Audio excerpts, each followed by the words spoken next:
Initially, something that felt completely out of control was the fulfillment and operations. For every brand or XYZ will have its own place in the minds of people.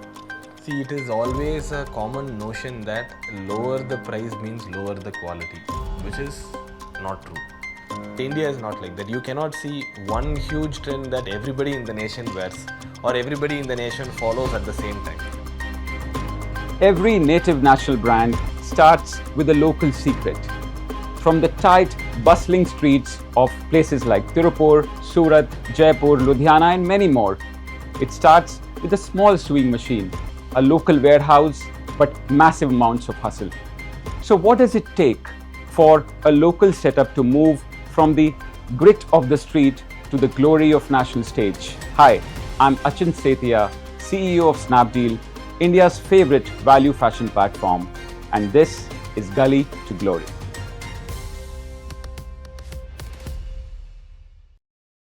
So today I'm in Tirupur in the state of Tamil Nadu, and I have the privilege to meet one of very young dynamic entrepreneurs here who's a joint managing director of two very fast growing fast fashion brands in the value space, Hellcat and Bullmar.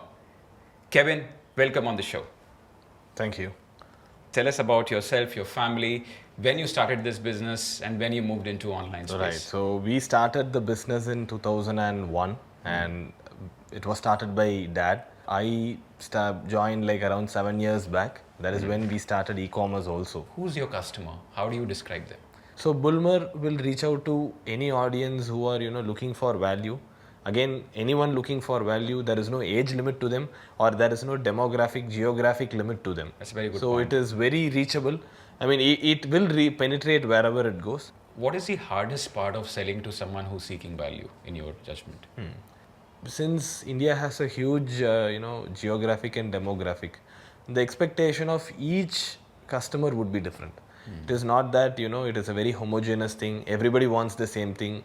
Because we see trends in, China, like if there is certain thing that comes up, everybody for some time wears that throughout the country. But India is not like that. You cannot see one huge trend that everybody in the nation wears or everybody in the nation follows at the same time. So reaching out to the right customer when he wants the right thing, I think that is very important. We have to, have a good gathering of knowledge of what is needed where. We must be able to develop that and we must be able to, reach out to the right audience telling, so I think you are looking for this, we have the right product for you. But it's easier said than done. Oh, that's How true. do you deconstruct this 10 different or 20 or 50 different things that the customer is looking for? We have teams who constantly, look at what trends are going on. So, which geographics, what is the trend? Because again, in terms of language or in terms of the likings or be it even cinema, even IPL, these things are, very differently taken through different regions. Now, the one good thing is that there are, geographic specific influencers and we'll be able to, what they, speak about or what they showcase is something that will be liked by people in that geographic. Sure. You will be able to gauge in a certain timeline, certain things will last long, certain trends will last long, certain trends will be, will be gone too soon.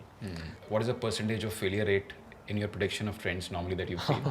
15-20% hit rate is a very good number, I would 15-20%? Yes. Okay. But then there is also a part around quality and price trade-off. So while it's an extremely competitive market and you have to constantly be on top to ensure that you are not outpriced by competitors. That's true.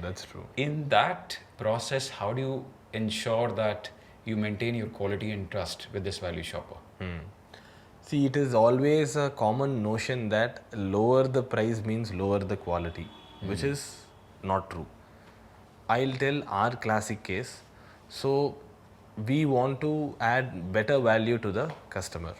So, what we do is that as the manufacturing setup which I told you did not come overnight.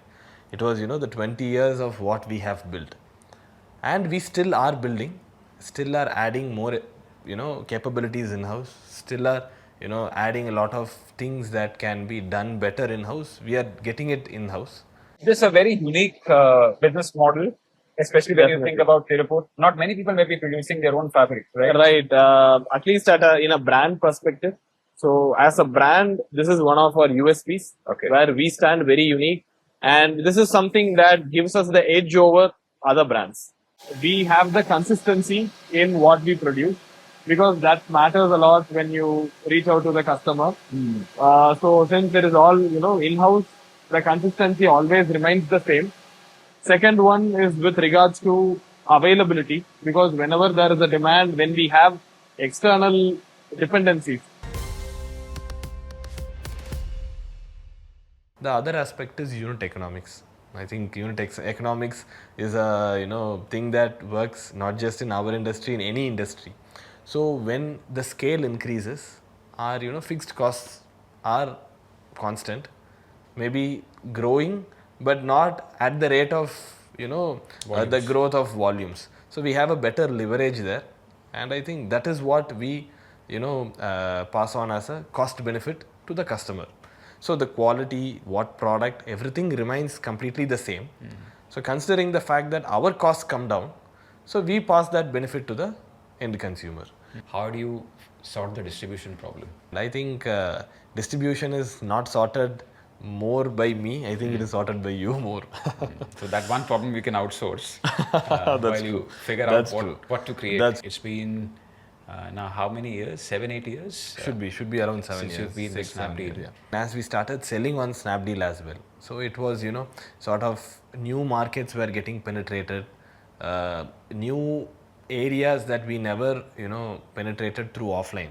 We were able to reach out through Snapdeal, and we saw an amazing growth as e-commerce grew. Our business also grew with our e-commerce grew, our business grew with Snapdeal as well, and it is definitely a good phase.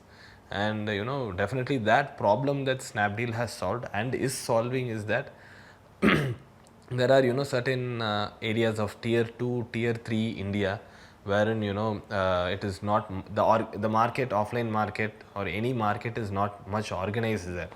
So Snapdeal reaches out to the people, the customers there. So when you started this whole online rigmarole, what part of the business felt completely out of control?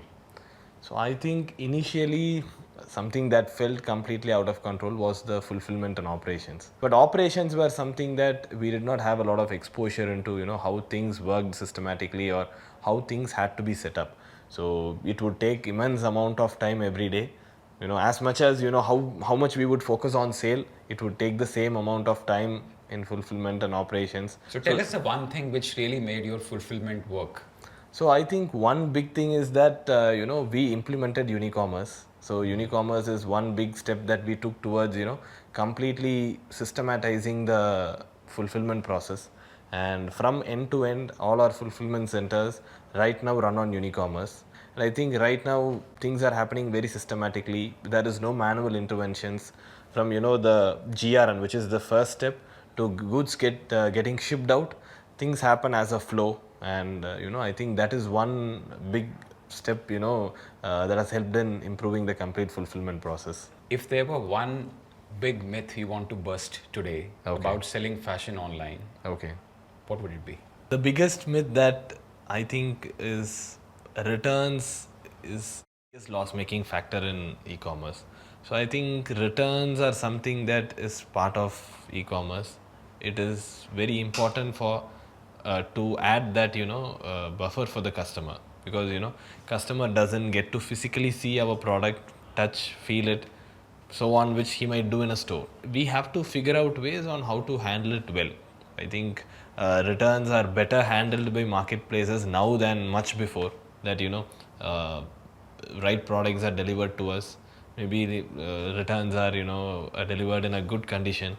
So things were bad in previous times, but there has been a lot of improvement that every marketplaces have taken, and to ensure the quality of the returns is as good as the new one. How do you see the next 5 years, 10 years of online fashion retail shaping up? every marketplace or every brand or XYZ will have its own place in the minds of people. So people will not take one marketplace for multiple things. So I think that is something that every player who wants to become big will fix in the minds of people in the right way, that they want to be resonated for the next 2 years. That's all we have for this one. As they say, in Bharat, the real glory starts from the gullies. See you in next one.